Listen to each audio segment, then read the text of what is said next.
What's up, everybody? Welcome back to the show. And this week, I've got another just absolute legend of the trade. He's another fellow podcaster who recently hosted me on his show, so I'm very excited to return the favor. Let's get it, y'all.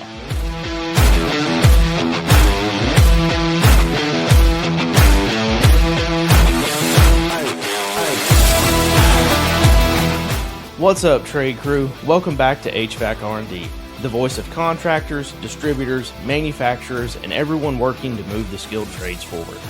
Around here, we believe the best conversations don't just make us better tradespeople, they make us better leaders, better teammates, better business owners, and better people. And that's what HVAC R&D is all about. Before we jump in, make sure you're subscribed to the HVAC R&D podcast and the Ramblin' Rhino newsletter on Substack so that you never miss a new podcast episode, article drop, or industry insight. While you're there, check out the HVAC R&D Resource Hub, packed with trusted tools, products, and resources for both your business and your life outside of the trades. A huge thank you to our partners Diversitech and LiveSwitch, and welcome to FieldMind for helping make these conversations possible. If your company is looking to connect with thousands of engaged tradespeople and industry leaders across contracting, distribution, and manufacturing every month, HVAC R&D offers strategic sponsorships and custom partnerships across our growing media network, including the podcast, Ramblin' Rhino newsletter, Resource Hub, website, and all of social media. Visit hvacrd.com, fill out the contact form, or reach out through any of our social media channels to learn how HVAC R&D can help put your brand in front of the trade crew. Now turn up the volume and let's get into another great conversation right here on HVAC R&D. What's up, trade crew? Welcome back to the HVAC R&D podcast. And today's guest is Bill Spohn, the CEO and co-owner of TruTech Tools and one of the HVAC industry's strongest advocates for measurement-driven diagnostics, building performance, and doing the job right. With nearly 4 decades of experience spanning engineering, product development, strategic planning, technical training, and entrepreneurship, Bill has built a career around helping contractors move beyond guesswork and build better system performance. Since co-founding TruTech Tools in 2007, Bill has helped thousands of contractors, educators, and industry professionals gain access to tools, knowledge, and support needed to deliver healthier, safer, and more efficient buildings. Bill is also the host of the Building HVAC Science podcast, host of RESTalk, and co-founder of the BetterHVAC Alliance, an organization dedicated to improving residential HVAC practices through contractor education, consumer awareness, and performance verification. Known for his practical, field-first perspective and his passion for measurement and building science, Bill continues to challenge conventional thinking and push our industry towards doing things better. So, Bill, welcome to HVAC R&D. I'm glad to get to return the favor after you hosted me a little over a month or two ago now. Absolutely. Pleasure to be here, Rhydon. Thank you. So, I'm excited. Now I get to ask you all the ins and outs of your story, which is always the fun part for me. You know, you and I, that I see is we kind of have some rapport, so I can really just dig in on you now. Absolutely. But yeah, you know, let's go all the way back. So how did your career begin, and what first attracted you to engineering and technical work? I used to work as a teenager in a library, our city library, small town called Rome, New York, 50,000 people at the time, just single library, single location. And I was a page. I would be putting away books there.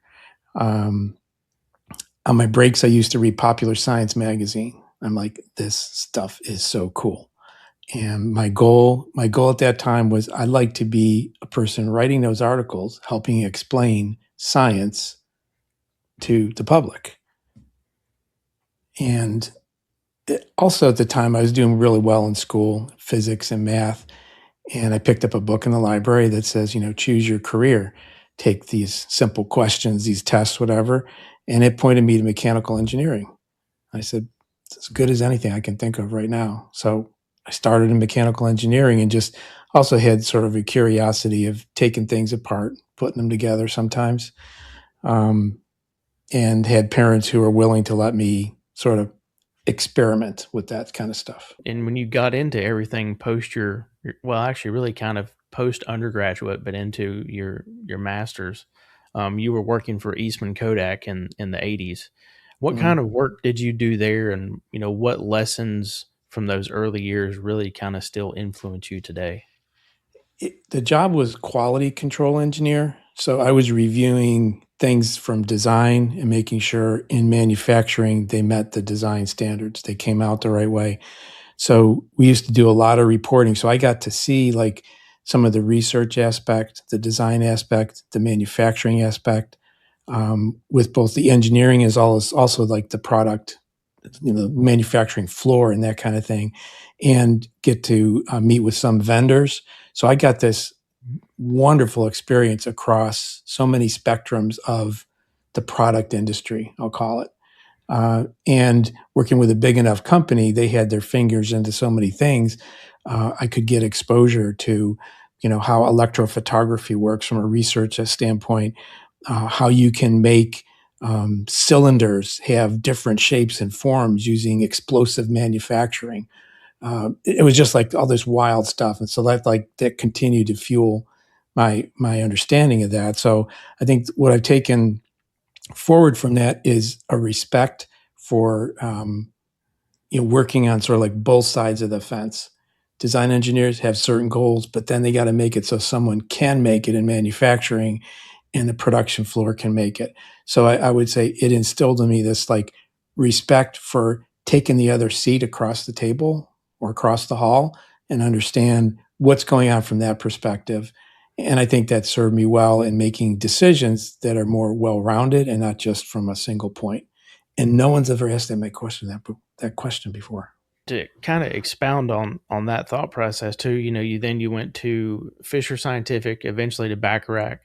Is that kind of over those, that decade and those multiple roles, is that where you begin to see kind of an emerging passion for HVAC and combustion analysis and things like that? It through Fisher, it was a job of necessity. Uh, Family moved, and I wanted to move with the family, so I needed to take a job, and that was a good job. But then they laid me off after like a year and a half. So my introduction to HVAC was totally accidental. There used to be newsletters for mechanical engineers, newsletters, paper newsletters, and I joined the mechanical engineers group in Pittsburgh. And there was an ad for a design engineer, and I answered the ad, and I went for the interview, and pretty much got the job on the spot. I answered the question, and my boss really liked the way I answered it, and so I took that job, and that's where I started to get exposed to HVAC. And Bacharach was so well established with combustion analyzers.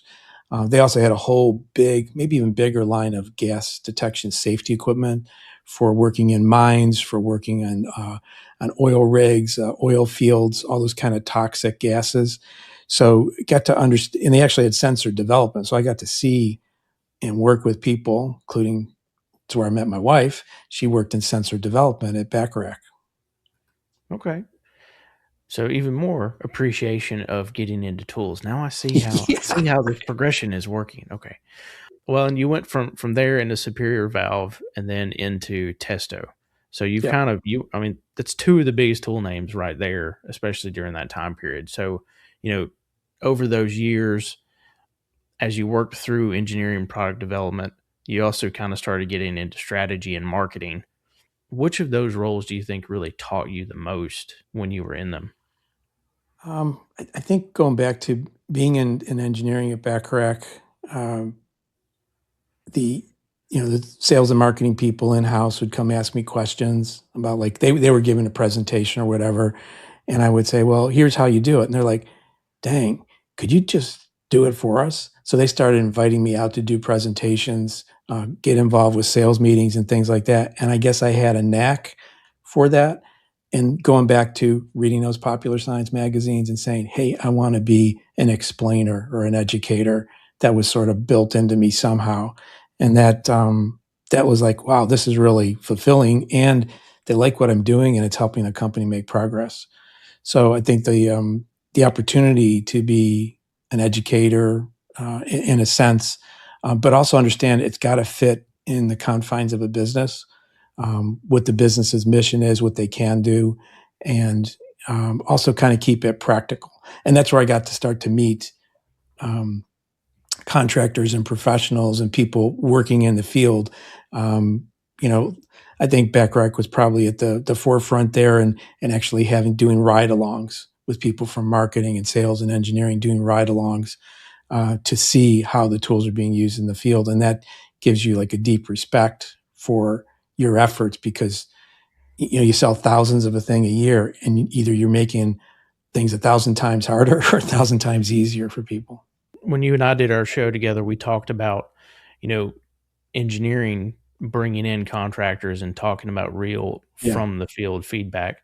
So I think it's really interesting to hear you start to discuss that from an earlier perspective as well, many years before I even encountered it. But I think it's massively important that we engage the people in the field that are using the tools and the products that we're either selling or creating, because in order for us to actually help them fulfill the needs that they have and solve the problems and issues they run into, is we have to understand what they're running into completely as well ourselves. Yeah. Otherwise, we can't really help develop a solution. And with that kind of leads into Testo. And I think in that time was really when building performance and diagnostics and different things were really taking off. What did you see happening in the industry during that period?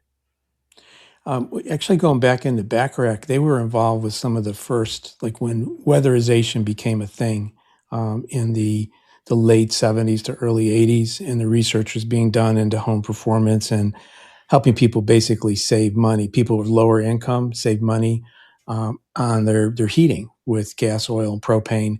And the combustion analysis tied right in, because if you started to like tighten air, do some air sealing and tightening up a house, and you had a naturally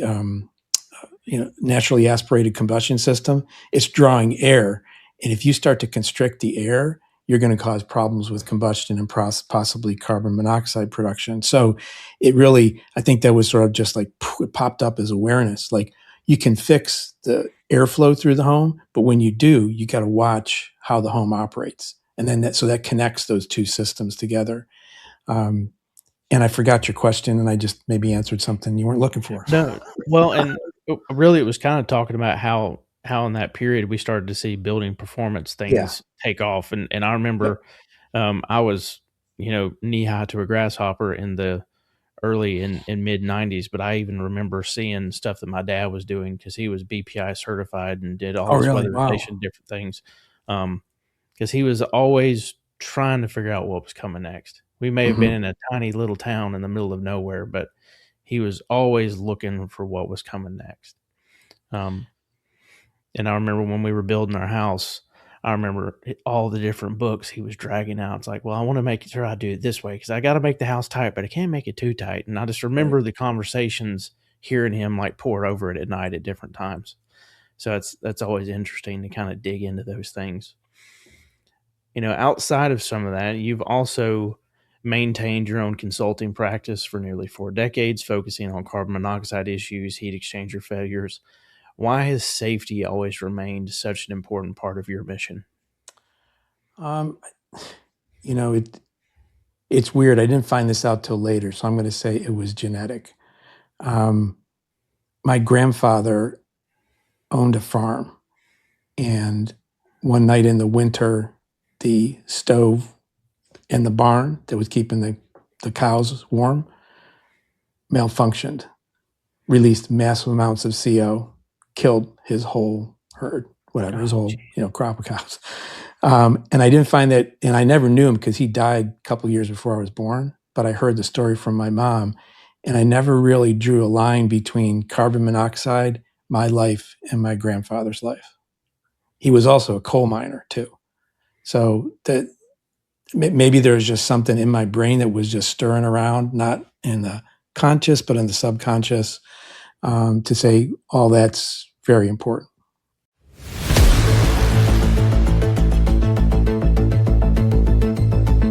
Everyone, if you've been waiting for Hillmore to jump into the premium digital manifold game, that wait is over.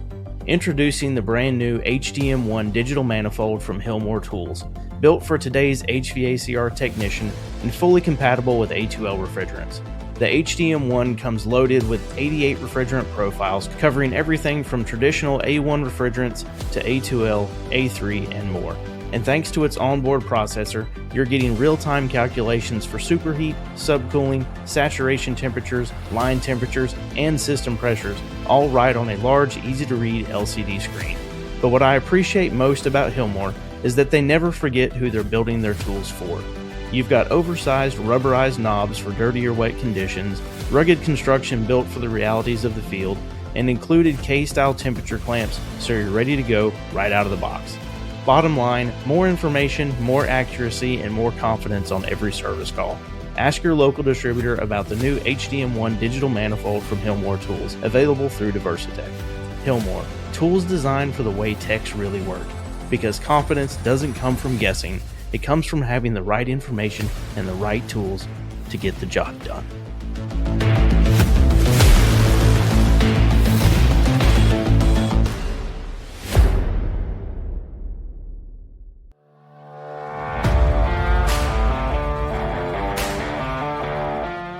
Trade crew, I'd like to introduce you to my friends over at LiveSwitch.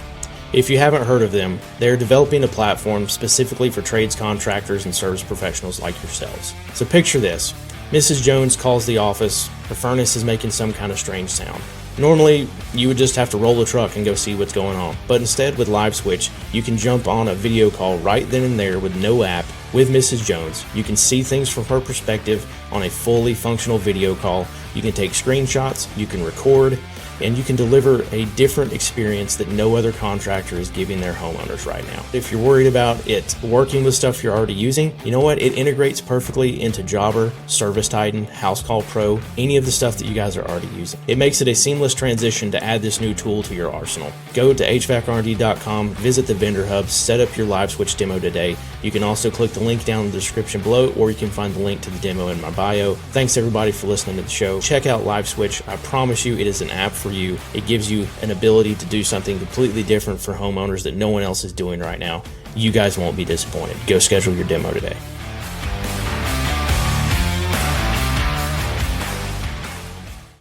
With all those different things, I think it's always interesting when we get to have correlations to our grandparents if we didn't get to meet them. I never got to meet my dad's father. He died well before I was born, but he was a plumber, which I didn't truly know a lot of this until a couple of months ago. I went and spent a few days at my parents' house while I was calling on customers in Western North Carolina. And one night, Dad just kind of opened up. And, I mean, my dad just turned 85 in April. But I heard stories for 3 hours that I've never heard, and I'm almost 40. I wish I'd put a microphone on him. It'd be probably the best podcast they ever had.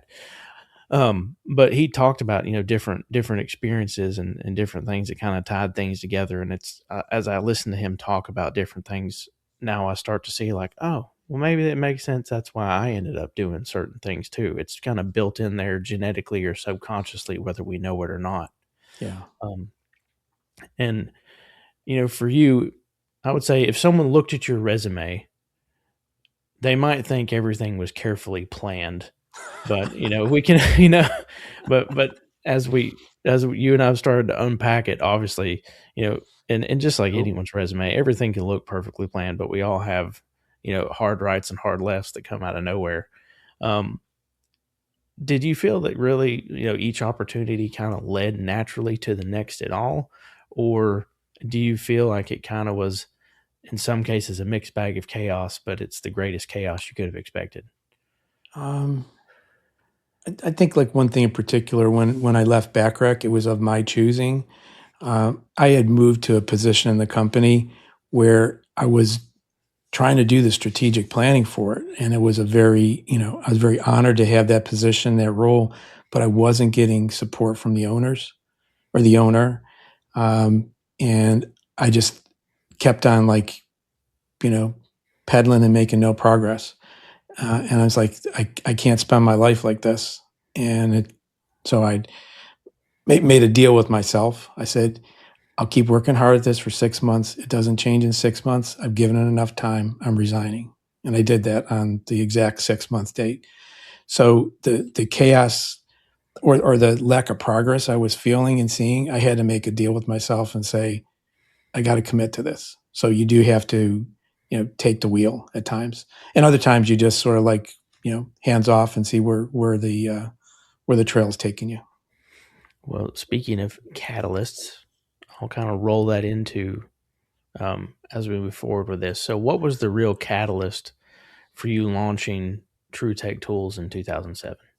So I was through my period of time at Testo was 1999 to 2009, and shortly into like the early 2000s, I should remember the date more precisely, but a guy approached us at a trade show named Jim Bergman. He asked a lot of questions. The salespeople were tired of answering his questions. They said, "He's your problem now." So we started talking with him, and we became great friends, and eventually hired him at Testo. And he was working as a Votech school instructor, but he was doing all this great stuff in his lab and doing a lot of writing. And he was really, he's an individual you should have on this show if you haven't already. But can't say enough good about Jim. But he and I kept on working on plans at Testo, and it's like there's this lack of connection between what these great products do and the getting them in the hands of pros, of contractors, of technicians. And it wasn't like happening through distribution. I deeply respect brick and mortar distribution for all the things they have to manage. But I think sometimes sort of the intricacies of tools and test instruments are a lot to absorb. So Jim and I felt like, there's got to be some way to solve this. It was just by accident that his dad went along with him to a meeting in Germany, and the people there at Testo said, "You should start an internet company," to his dad. And his dad's like, "What?" And so he brought the idea back, and then they were bouncing it off of me. And within like 3 or 4 months, they had drummed up a website. And Jim, I always give respect to Jim and his dad for starting it. But Jim did come to me with the name of the business. He said, "I want to call it Totally Testo because they want us to sell Testo products." I said, "Don't do that. You're going to limit your future opportunities." And the next name he came back with was TruTech Tools. And I'm like, that's a really cool name. Stick with that. So I signed on as an advisor to the business within the first month or two. And then after it started to step up and grow, I took the job of general manager because Jim still had different roles he was managing, outside of the business. So I took the full-time job, and we started hiring people back in 2009. I completely agree, especially being in distribution. We have to be experts as an outside salesperson in a lot of things. Yes. And a lot of people that are in outside sales and HVAC maybe don't have field experience. They might have been in HVAC a long period of time, but they might have not had hands-on experience with a lot of tools. I was lucky that I kind of grew up and got to appreciate learning a lot of those things, but the tools that have come out in the last 15 to 20 years, most of that stuff has come out past the point of me getting to enjoy the ability to appreciate them in the field. And there's a lot of things that I don't know that they can and can't do. And I've had classes with all different tool brands, and, you spend a day, if you're lucky, most times it's an hour going through this entire list of product. You can't absorb all that as a salesperson in an hour. Mm-hmm. And when it comes down to it, it can be very difficult in distribution to compete with whoever's selling the same thing online for just nothing. So, and that's not me knocking the fact that you have a tool website. Promise you that. But it's what I've seen over the years. I think having an outlet like TruTech Tools that can truly specialize in all these different kinds of tools and instruments is extremely important for the industry, because it allows you to have a resource that you can go to. And when contractors have some of these very intricate questions about what can this tool do, the counter guy can't answer that. Yeah. Most of the time. Sometimes they can. There are those that can, but the majority of the time, unfortunately, they can't. And it's no fault of their own. It's just they have so many other things they have to learn to know. So I think it's a great resource to have a company like yours to be able to go to for things like that. And one of the things you talk about a lot is supporting contractors beyond the sale. So why has education always been such a huge part of the TruTech philosophy? Well, I think it stems from Jim's and his dad's philosophy, and I was kind of bred into that too. It's if you follow a proper process with the right tools, with the right equipment, you're going to get a good result. You're going to have work that you can be proud of, and you're going to have a satisfied customer, and it's going to be good for the business too. So if you can't just have a tool and apply it without a knowledge of what process, how to use it. So that's why we focus at TruTech a lot on kits, and they're process-oriented kits for doing a series of actions. And it may not be that one manufacturer has all those products you need. So we look at the process and say, build a kit that addresses the process, not build a kit with Acme brand on it and just show only what Acme has. No, let's find the best. Let's curate what's the best to do the process. No, I think that's a fantastic philosophy to hear how you guys put that together. And do you believe that, that perspective as well as education is a lot of how you've been able to differentiate yourself from other online tool retailers? I think so. And kind of the funny thing is, like sometimes these unique kits we come up with will put like TTT, TruTech Tools, just to differentiate it internally, dash whatever kit. We'll get some phone calls from brick and mortar distributors like, where are you buying that TTT kit? Who's the vendor? It's like, we make it. And they're like, oh. So it's like, they didn't realize it's out there. It's ripe for the picking. I mean, all our knowledge is really out there, is presented, but we just keep on, we just stick to our mission, serve the customer, do what we can, the best for them. Yeah. What is some of the biggest changes you've seen the industry go through with diagnostic tools in just under 20 years? So I think part of it is, Bluetooth and app connectivity. Going back to, I think it was 2007 when the iPhone first came out, there was nothing connected to it. There wasn't even Bluetooth at that time, but there was, the interest started to develop, and it probably took her till around 2010 or so. We started to see different executions of Bluetooth and different proprietary apps and things like that. And I think that's been a huge revolution in terms of bringing in data and then combining it.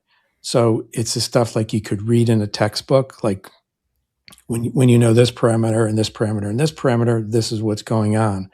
Well, if you just had three different things showing you numbers on a screen or dials pointing to something, you got to put that all together in your head. But with digital products that feed into apps, they can actually combine that data and report the combination of those inputs, which then becomes really valuable. You still got to use your brain to figure out what's next. How does this all come together? But I think that's been the biggest thing is Bluetooth and connected tools and apps. Oh, because I think it takes all the measurements the same way technically we would have taken them, but it streamlines how quick we can see the measurement be taken. So Right. It lets us kind of get it all onto one thing without having to jumble everything together to get it all on one thing. So I completely and trending too. Yeah. By showing, because a lot of things happen over time, breakdowns, fluctuations, changes in voltage, pressure. So the ability to capture data on a streaming basis and look back for anomalies, that is so valuable. It's like having a watchdog there.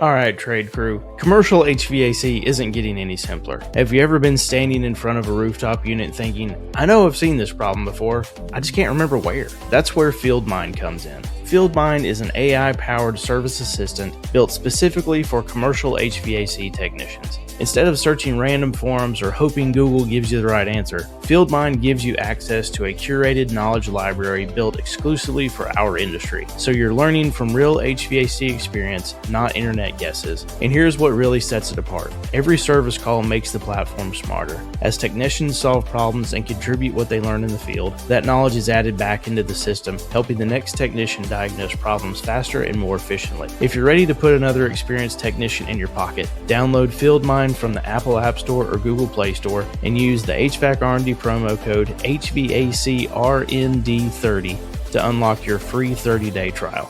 FieldMind. Every service call makes the next technician better.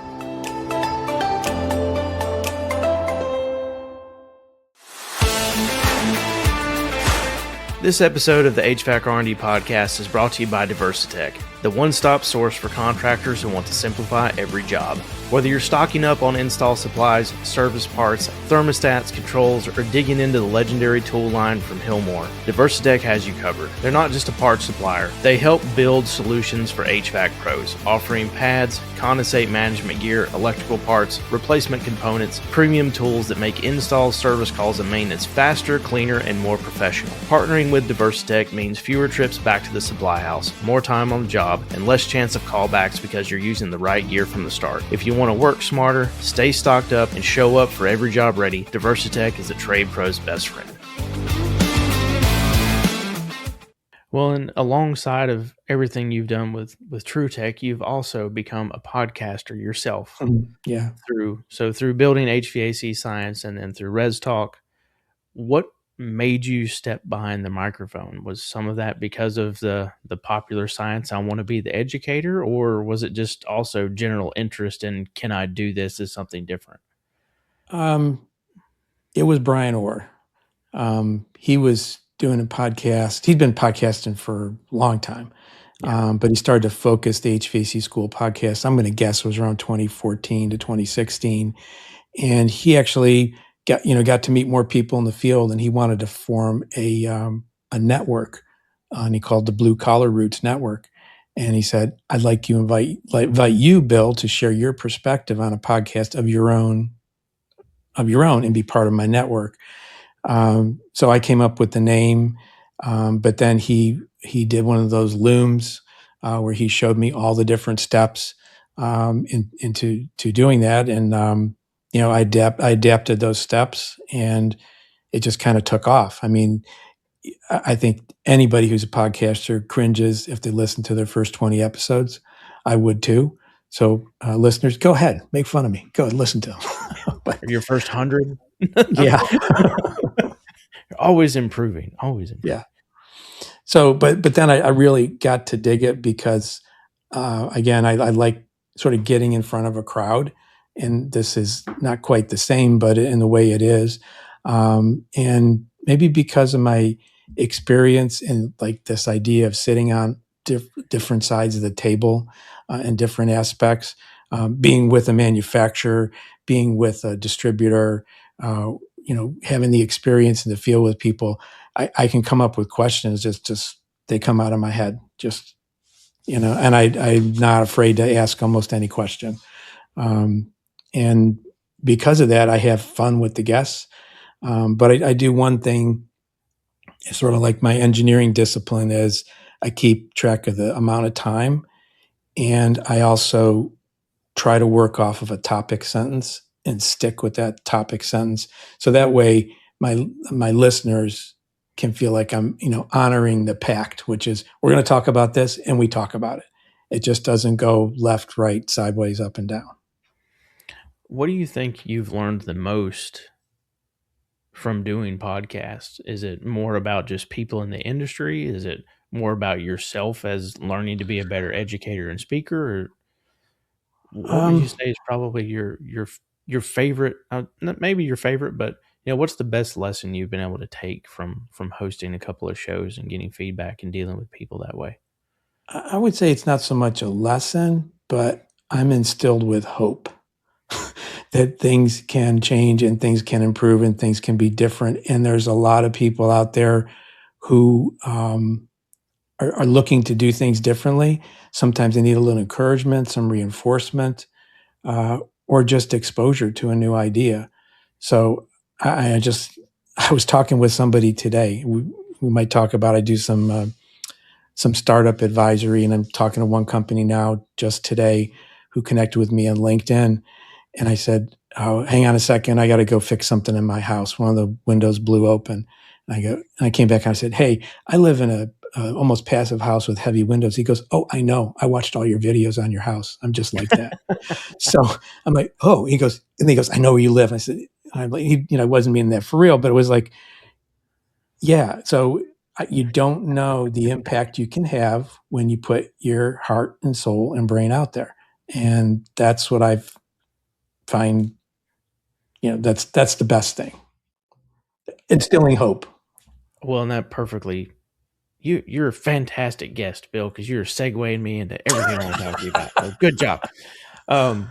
But you mentioned it really briefly, but today you're advising companies like Quinn AI, Amply, Totex Energy.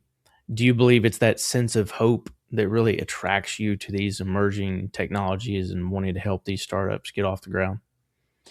Yes, I think it's, again, it's, the one guy I was talking to today, he said, why are you doing this? And it's like, I want to see people do better work so everybody gets touched by better work. The business, the technician, the customer. And because I have like all these connections I can make, it's like, I should do this. This is why I was put here. I got to make these connections. And it's sometimes it's really cool to step back and see, hey, I helped make a connection, and not even like to have it posted on LinkedIn or Facebook, but just to hear about, hey, that really worked out for me, whatever it was. How do you decide where you want to invest your time and expertise with which potential startup? Do you go out seeking them, or do they all seek you? And do you always say yes, or are there ones you say no to? The first one I got involved with is like around, I think it was 2022, and he found me on LinkedIn and just sort of, something about my profile or things I comment on or post attracted him. And what encouraged me to work with them was the fact that he was actually coming back every time he came with some questions.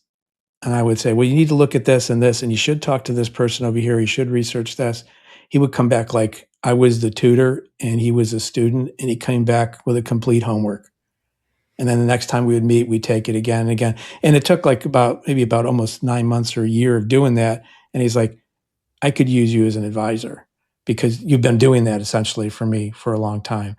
And I felt like, I'm a little bit older and I've got some experience and I've got some connections and, um, hopefully done respectable work so that people respect me. So like just yesterday, somebody else said, hey, I'd like to know about this kind of thing. Do you know who's involved? Well, I know the person that created it.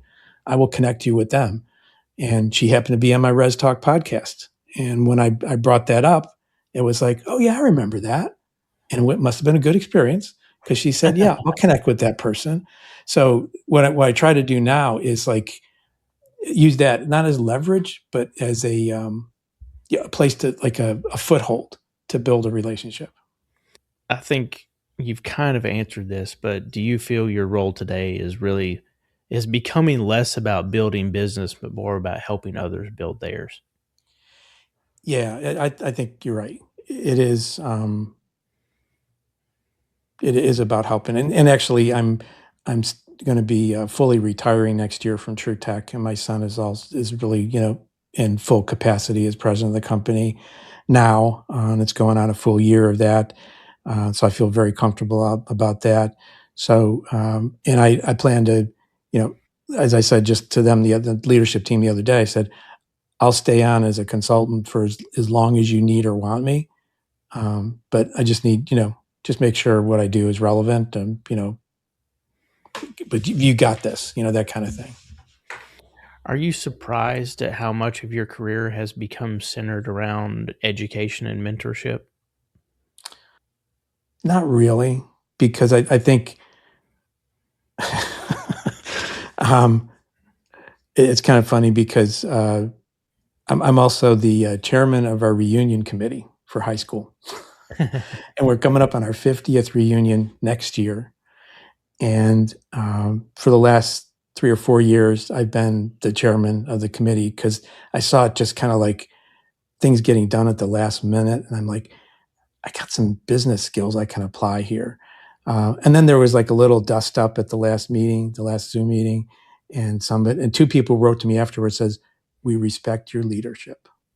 I'm like, that. I think that goes back to high school and maybe even grade school. There was just something where I had the opportunity or took the risk to be a little bit bold and take the reins. But I will say I've been humbled sometimes with thinking I knew what was up, and I've sort of not made great decisions, and now try to do a lot more listening and introspection, and for the people I'm mentoring or leading, I ask why more often to see where their head's at. And in the process, probably half the time, I learned something I didn't know because their perspective's different. The why questions always lead to different perspective. Yep. And with that, tell us about BetterHVAC Alliance and why you felt it truly needed to exist. So there's this idea, and I think it was around, again, 22 or 23. People were talking about this idea of better HVAC, like it's got to be better. Nate Adams, Jim Bergman, Ben Reed, a lot of people were using the terminology, and then felt like it really came down to like Kevin Hart, Ben Reed, and I felt like there's these great events, especially the HVAC School Symposium. Say it's like this gathering of people that are like-minded about doing better work, learning off of each other, doing things ethically, continuous learning, that kind of thing. And we were at one of those events, and it's like, this vibe needs to continue throughout the year. How can it continue? So we kicked around ideas for a couple years and eventually settled in on a directory of professionals who pledge to do better work. There's no cost involved. You just got to say, I'm going to learn continuously, strive to learn continuously, do ethically, and share openly. No more, gatekeeping information. And that's the kind of spirit that the HVAC School Symposium has built. So it's a place for those kind of people to connect, and the directory serves a purpose of allowing these people to build a profile, talk about what they do, and then also to get business. It's a public directory. People can search by zip code. It's actually U.S. and Canada, because Kevin Hart, my co-founder at the nonprofit Better HVAC Alliance, we have U.S. and Canadian professionals in it. We don't say contractors; we say professionals. Our approach is, it's about the individual that can make the pledge more so than a business. You can still relate and associate with your business, but it's more like a LinkedIn kind of thing, where it's about the individual. And the directory, people can be found in the directory, and we've actually gotten a few. We have the ability for a homeowner to leave a testimonial or a complaint about the contractor they found in the directory. So we're trying to keep this all above board. We found a couple of really nice testimonials that have been put in there by people. So the directory is getting used. The other thing about it, which I like, is a lot of times in social media, people will say, "Hey, do you know somebody in New Jersey or coastal Carolina? And I've got a relative there, or I've got a house there. Who can I call?" And I'm always like, go to the directory. We're not always there because there's only like less than 300 people in it right now. But as we're building the infrastructure up, we're hoping to grow that and see more use. Well, and I think that's a problem that homeowners face today. Is you get on Google or whatever, Ask Jeeves. That was aging both of us, if I say that one. Yeah, right there. But any of these, and you just search, best HVAC contractor. Are you really going to get the best one?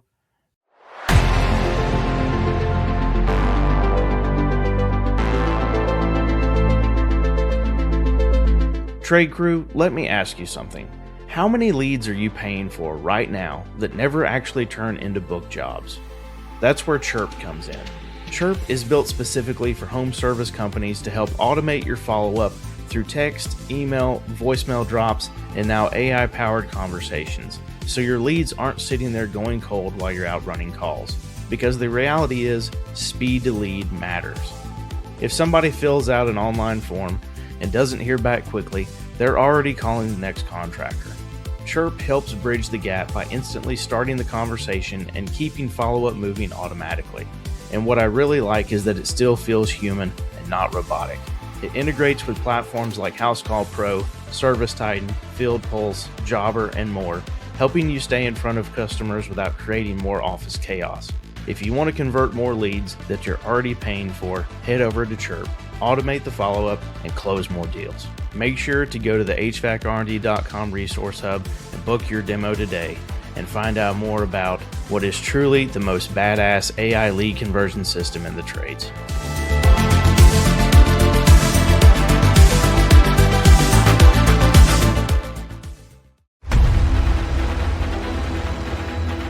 Trade crew, let's be real for a second.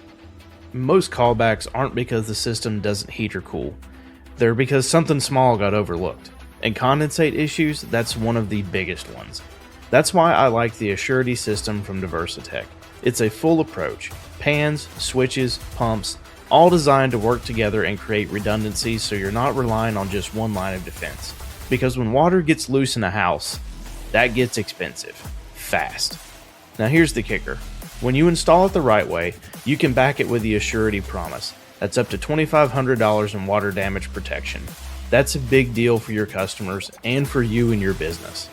Just go online to AssurityHVACR.com. It's easy to register, tied to your install, and now you've got another way to stand behind your work. That's how you separate yourself. Ask your local distributor about Assurity from Diversitech today. Maybe yes, maybe no. You're going to get whoever spent the most money. So I think it's important to start figuring out a way to help guide homeowners potentially to a better professional that is really there to separate themselves from the masses, to say, look, we're going to come out there. We're probably not the cheapest, but we're going to do it right. And I think that's also, homeowners have to know that too. If they're looking for a place like this and they want the quality contractor, they're not going to get the fly-by-night price. They're going to get a solid professional with a solid price. And the whole idea behind Better, it's a destination, but there's always room to be better. Yeah. So there isn't like the qualifications are more about the pledge to business. And there's an aspect we're working on right now, should be releasing it in about a month or so, and it's called Better Projects. So a professional who executes a project will be able to post the project. We see a lot of projects getting posted like in Facebook, and they're impossible to find again, and very hard to make visible. And then having somebody, asking somebody to go add it to your website. A lot of times, these contractors don't have time to do that or don't have these skills or ability. So we're making a place where you can upload photos, upload descriptions, the problem, the process you use, even the techniques, the tools, those kind of things. And the whole idea is build credibility that better work can be done, and here's how it's done. Well, I think that kind of helps contractors be able to separate themselves from, in some cases, what's become the replace it and move on mentality with certain things. And even if you are going to replace it in a way that makes it more easy to service than it was before, more easy to eventually replace it again, depending on the situation. So I think it really is, how can you continuously improve what you're doing in the field, no matter where you are in your career? Do better, right? Do better. Do you think that consumers are becoming more educated about comfort, health, and efficiency, or do you think they're still just so focused on price? Um, I don't have a lot of consumer experience beside myself as a consumer, really, when it comes down to it. But I know budget's always got to come in because it's sort of like when we built our house, it was like, sure, you can do all these things, but you want to make it happen in this time frame. Um, then you do have to consider the budget. I think a lot of consumers can be steered incorrectly by you know Agree with internet that. advice, AI driven advice that gives them the wrong idea. Hmm. A lot of people get up in arms over that, and that they're you know teaching customers how to be bad customers. Um, I don't know what the answer is to that besides you know like sharing these this kind of project information. What changes would you like to see throughout residential HVAC over the next decade? Um, I'd like to see better design, things being designed properly, functioning together, so the house as a system. So it's the air leakage, primarily insulation, um, just all those aspects that build up a better, more sound envelope, so that you can install a system to condition the space. And it's a term I stole long ago called expensive air. HVAC, expensive air. You want to hold on to that expensive air and make sure it's healthy too. So those kind of things, not just hold on to it without regard for the occupant. I feel like that's a great company name, but you would have to spend so much time explaining why you Yeah. used it. Last question on this, and then we'll move on to a little fun segment. When someone hears better HVAC, what do you hope they think? Um, this is going to help. Either help my business or help my family or help me. All right. So for the little fun part, Diversitech, who is one of my sponsors, has been supporting me for several months, and well, really, almost we're getting close to a year, which is crazy. But I put together a little. It's kind of a quick hit little Q&A called the Diversitech Drill Down that I Okay. think this will be perfect for you. But it's quick question, quick answer, and I'll knock them out. I think there are usually Okay. 7 of them. So, All right. question number 1: favorite tool, Thermal imager, most underrated instrument. the clarinet, Ah, was not expecting that. Um, analog or digital gauges? digital, Most misunderstood building science topic. air leakage, Most common airflow mistake. not considering density. Tool you wish existed when you started. Um, a Bluetooth probe, a connected tool. Best advice a mentor ever gave you. Um, there's, I asked a question, hey, where do I stop going with this? And he's like, there is no end until you run into the fence. That's awesome. All right. So thank you, Diversitech, for sponsoring the drill down. Yeah, And as we close the show, I like to do this. I like to ask kind of some legacy giving back questions. sure. Um, over your career, you've educated thousands of people. What about education truly keeps you passionate about the industry? Getting the feedback that it helped solve a problem, change somebody's perspective. Maybe even with carbon monoxide and CO alarms and things like that, saved a life. What responsibility do you think veterans of this industry across all sides, field, manufacturing, distribution, what responsibility do you believe the veterans of this industry have to the next generation? Don't be arrogant about what you know, what you have with the next generation. Share and be open. Yep. What do you hope your legacy becomes? A robot.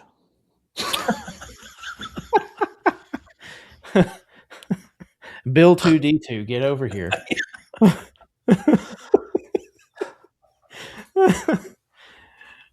I like it. That's creative. I'll give you that. I won't even make you expound on it. That's perfect. What advice would you give a young technician listening today? If you're not happy, seek advice. It's out there. When it's all said and done, how do you hope the HVAC industry is different because you got to be a part of it?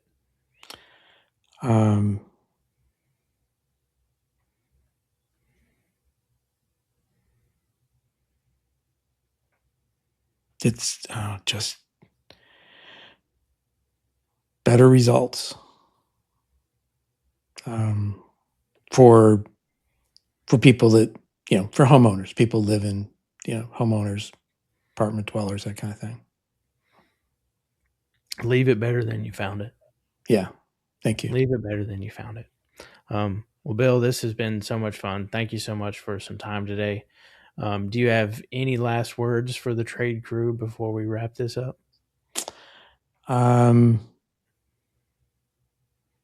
Stay hydrated. And don't that season. Yeah. And don't lose faith. Again, just like the young person entering the trade, seek a different point of view, talk to someone else, connect. Collaboration over competition. Yeah, we talked about that last time, huh? We did. No, that's the core reality of it. So everybody, thank you so much for listening. I hope you guys have a fantastic weekend, and I will catch you soon. Peace. And that's another one in the books, trade crew. If you enjoyed today's conversation and found value in it, I'd really appreciate it if you'd follow or subscribe wherever you're listening. Leave a 5-star rating, drop a review, and let me know your biggest takeaway in the comments. Every like, comment, review, and share helps me reach more of the incredible people who make this industry great. Don't forget to subscribe to the HVAC R&D and Ramblin' Rhino newsletter on Substack so that you never miss a new podcast episode or article drop. And while you're there, be sure to check out the HVAC R&D Resource Hub for trusted tools, products, and resources for both your business and your life outside of the trades. If you've got a story worth telling, a lesson worth sharing, or you're helping move the skilled trades forward, I'd love to have you on the show. Head over to hvacrnd.com, fill out the guest questionnaire, or connect with me through any of the social media channels. Until next time, keep learning, keep leading, keep serving, and remember, when the trade crew grows, the entire industry gets stronger. Ramblin' Rhino out. Peace, y'all.